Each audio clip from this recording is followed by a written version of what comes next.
A derrota do Cruzeiro, nossa senhora, é igual tomar cerveja quente. Então, é um trem ruim mesmo.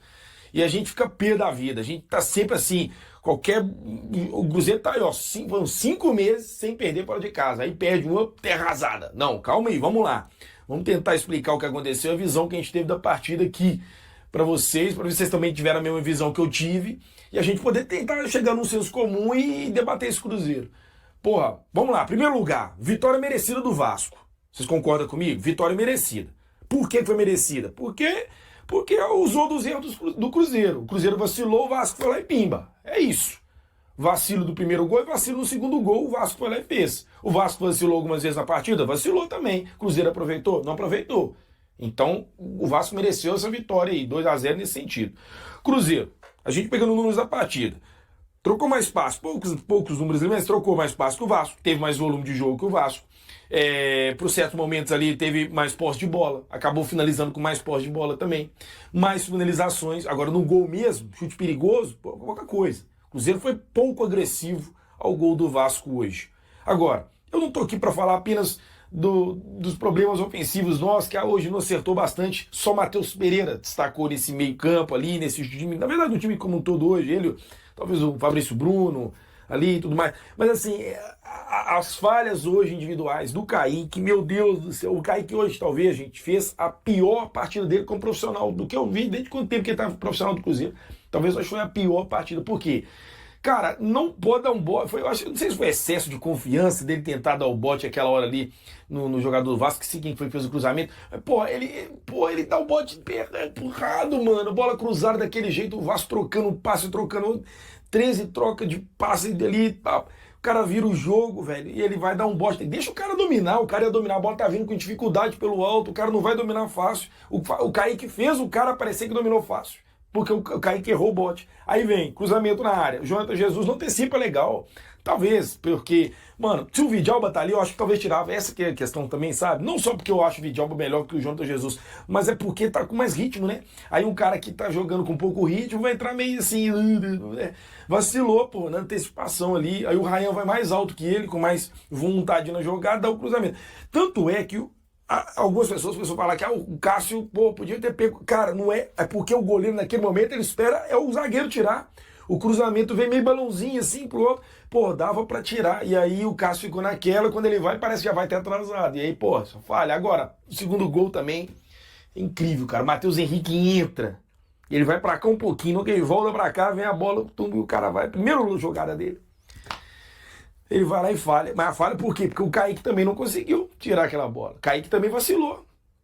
Mais um erro. Então, assim, não vou aqui só pra, sabe, pegar no pé. Eu tô pra comentar o jogo, comentar o erro, tá? O Kaique é um baita de um zagueiro, ou de lateral, a gente não pode queimar o cara. Pô, tá aí sendo observado por seleção e tudo mais, mas assim, ele hoje fez um péssimo jogo. A gente tem que pontuar isso, né? Mas não só ele. Nós temos que falar, Christian, bem abaixo. Segundo tempo ele acabou indo até pra esquerda, porque entra o Arroio. O Arroio no lugar do Wanderson. O Arroio é um canhotinho que joga na direita, né? Ele puxa mais para dentro, mais arisco ali, e ele joga de lá. E aí o Christian acabou vindo pro lado esquerdo. Assim, o Cruzeiro até estava um pouco melhor no segundo tempo, mas assim, era aquele melhor, assim, que você sabe, assim, é mais fácil o Vasco fazer mais um do que o Cruzeiro fazer o dele. Era isso que eu tava vendo no jogo. Agora, quando a gente vê o Wanderson em campo, porra, eu já broxo na hora, do que o Wanderson tá muito mal, muito mal. Não é só esse jogo, o Wanderson é esse regular pra baixo o tempo inteiro, sabe? Eu sabe que piora quando a gente vê o Wanderson, até o Christian acaba jogando um pouco mal também, como foi hoje, porque esses dois jogadores, eles têm uma função dentro de campo importante na tática do Leonardo Jardim, que é aquela de fechar o espaço para segurar e controlar um contra-ataque. Um ou outro vai na velocidade ali, vocês percebem isso, né? Um ou outro vai na velocidade, Matheus Pereira vem pelo meio, Caio Jorge fica mais avançado. E um desses dois assim articula esse contra-ataque, né? Abusando do erro do adversário. Só que o que acontece? Por que vem em sequência de jogos ruins deles? Porque o Cruzeiro tem que propor o jogo, porque o Cruzeiro leva gol. Aí o Cruzeiro toma o primeiro gol e tem que ir pra cima. E vai pra cima, não tá legal. O Wanderson não tá sendo esse cara. Não ajuda. Tá na hora do Sinisterra melhorar logo essa parte física e pegar essa titularidade ali, cara. Porque depender do Wanderson não tá legal. E assim, gente, meu comentário aqui é especificamente do jogo, mas analisando o que eu venho vendo também nas últimas partidas, entendeu? Hoje o Lucas Silva também não foi muito bem. Sincero, eu só vi o Matheus Pereira. Vi o Matheus Pereira toda hora, ó, passa aqui, passa ali, tomando porrada, mas levantava, dava o passe, na raça à vontade. Tem que renovar, renova logo, mano. Renova logo. O Matheus Pereira é craque, joga muito. Mas sozinho não dá, e o Caio Jorge hoje um pouco para baixo. E aí sabe o que eu vou falar com vocês também? O time tá amarelado demais, né? Então, pô, Matheus Henrique, Matheus Pereira, Caio Jorge. Você pega um tanto de jogador amarelado, aí os caras vê Flamengo, concentra lá, opa, tem uma decisão contra o Flamengo ali, hein? Se a gente ganhar do Flamengo, a gente... Pô, aí começa a focar demais nisso e esquece que o Campeonato Brasileiro não são só esses grandes jogos que tem decisivos, não. É jogo a jogo. Acho que faltou a concentração contra o Vasco. Eu vi o Vasco mais preparado em campo, mais estudado em cima do jeito que o Cruzeiro joga do que o Cruzeiro ter estudado o Vasco. Sabe, que eu acho que o Cruzeiro estava meio desconcentrado, talvez por essa quantidade de cartões amarelos, para não se ferrar com isso, e também nessa parte de pensar no Flamengo. Então, pô, hoje um jogo muito abaixo, como um time. O Leonardo Jardim, ele teve a visão certa nas substituições, tá? Por mais que alguns ali não gostaram de entrar o Marquinhos, eu também concordo, a gente tem um rancinho ali, mas a tirada dele, a quem ele tira do time, ele observa os erros. Ele tirou o Wanderson, ele tirou o Christian, ele viu o que estava mal no jogo, você tá entendendo? E aí ele tentou fazer as suas melhores, mas o time hoje não progrediu, estava muito abaixo. E o que me incomoda é porque o time vem de uma semana treinando, uma semana sem jogo, uma semana descansado. O Vasco teve jogo contra o Bahia no meio da semana, um jogo de virada para cima do Bahia. Tá mais motivado, tá mais emocionado, quer sair lá de baixo. Enfim, mas olhando analisando tabela, ainda tem muita coisa para rolar ainda, né? Não é terra arrasada, mas é um resultado que eu acho que deixa o torcedor chateado nesse final de semana. O Cruzeiro não podia ir para esse jogo contra o Vasco, contra o Flamengo, uma derrota com o Vasco dessa forma como foi, não. Mas vamos que vamos. Próximo jogo tem que vencer o Flamengo ali. Sabe por que tá nesse negócio de ter que vencer fora de casa? Olha só que 5 meses sem perder. Mas por que tem agora que vencer tudo fora de casa? Porque o Cruzeiro perdeu do Santos e Ceará em casa. Perdeu do Santos e Ceará, porque o Cruzeiro já tinha perdido do Inter e do Bragantino, fora de casa. Mas o Cruzeiro perde para o Santos e Ceará em casa. Time que quer ser campeão, time que está buscando o título, ele não pode ter essas falhas em casa, não pode perder pontos para times que estão na parte de baixo da tabela. O Cruzeiro perdeu para o Inter, o Cruzeiro perdeu para o Santos, o Cruzeiro perdeu para o Ceará, times que estão na parte de baixo da tabela, do meio para baixo, agora vai e perde para o Vasco. Então, mirando o título do Campeonato Brasileiro, esses resultados aí desanima. Tem muito torcedor que já está olhando para a tabela e fala, cara, eu já desisti de título do Campeonato Brasileiro, para mim já era, não vai ter.